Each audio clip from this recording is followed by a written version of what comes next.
for 1,000 years. It's really, really interesting. I mean, we love to eat mushrooms, but I would not want to hazard to know what to do with that here.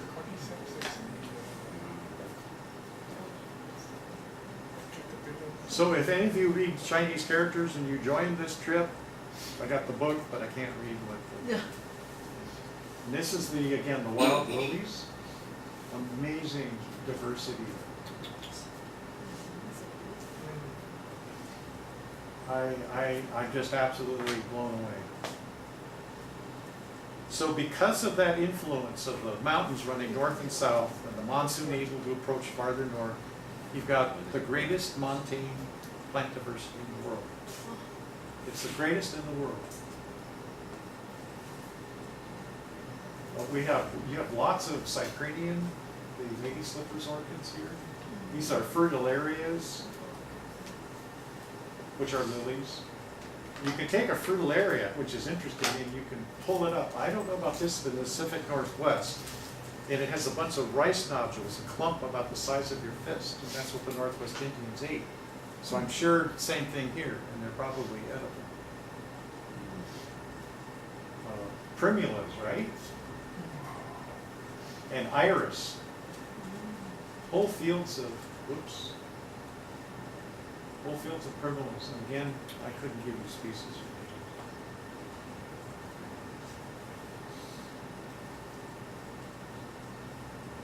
I'm kind of in unfamiliar territory here, so forgive me for not knowing names. This is in the Papavivaceae family. Poppy. Look at this red. I couldn't believe a beautiful red poppy.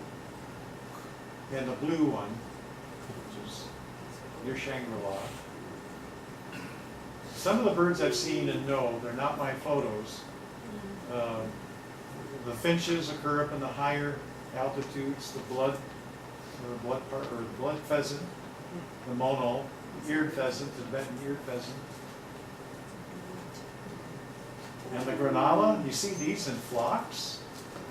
And butterflies I can help you with, the blues in the Licani family. I was hoping the butterfly guy would be here tonight. He did come. And then the Parnassius, these are in the family with swallowtails. And they're all the way around the world. They're high Arctic species. Some are yellowish, transparent, translucent wings. And then the pica. These again are this is World Wildlife Fund with guys who've worked with camera traps. So Himalayan black bear, this is camera trap, takin, the musk deer, leopard cat, pig, and they've actually documented for the first time a pair of tigers at 4,200 meters raising a family in Bhutan, right on the border between Tibet, Bhutan, and into Yunnan. So it's a corridor. So it's amazing this tigers get up that high. And again, one of the friends of mine, Alan, photographed this snow leopard. And the guy who lives in the big city where the pandas are, Chengdu, guides trips, and I'm going to try and get him together with some trips, but he has infrared camera, binoculars, and then he listens for sounds, and he actually tracks the snow leopards in the Tibetan area and can almost guarantee you see one.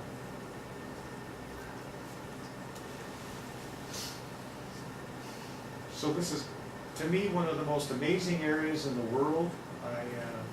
I love these mountains, love the forest and the cultures. The 25 cultural tribes make you feel at home, and I'm just learning.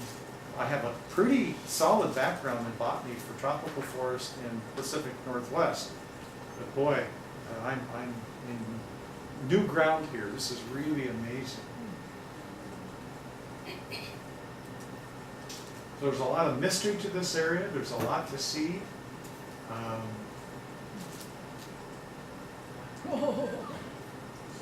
happened here? I think I had a video. So I'll promote the trip I'm leading in a minute, but this is another fellow, Adrian, who donated some of the photos.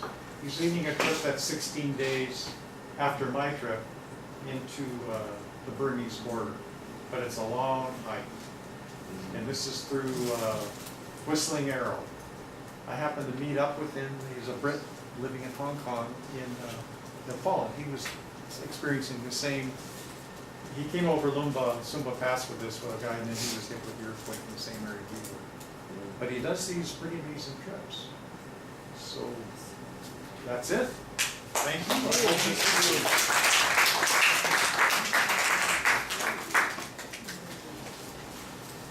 Any questions? Well, I'm sure I probably won't be able to answer, but I'll give it a try. So you're saying it's actually not that easy to see the mammals?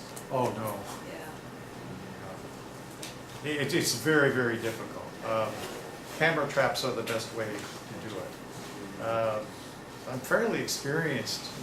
You know, I've spent probably 50 years as a wildlife biologist and as a photographer, more of a biologist, where you have to know the behavior and the plants, what